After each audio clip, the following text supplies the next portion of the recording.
জনাব তারেক রহমানের কাছে আমার একটা আর্জি।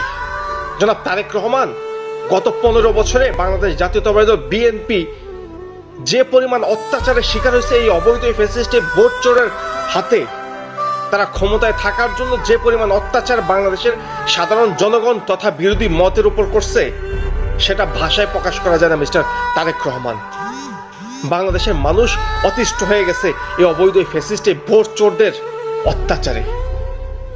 আপনার আন্দোলন কিভাবে করেন, কিভাবে দিক নির্দেশনা দেন, সেটা সত্যিই জানি না, জানার ইচ্ছাও করি না, কিন্তু বড় জানতে ইচ্ছা করে। মনের ভিতরে বড় ক্ষোভ আজকে।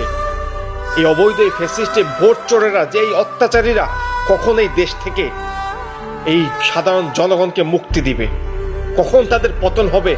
বাংলাদেশের 17 কোটি জনগণ অপেক্ষায় আছে, মানুষ অপেক্ষায় আছে এই অবৈধ লুটেরাদের হাত থেকে মুক্ত হওয়ার জন্য।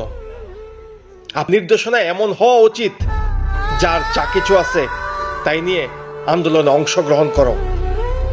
যার কাছে বাঁশ, যার কাছে লাঠি, যে যেভাবে পারো আন্দোলনে অংশগ্রহণ করো। এই ফ্যাসিস্ট ভোট চোরদেরকে এই দেশ থেকে তাড়ানোর ব্যবস্থা করো। বাস, আর কিচ্ছু চাই না বাংলাদেশের মানুষ হিসেবে আপনার কাছে, শুধুমাত্র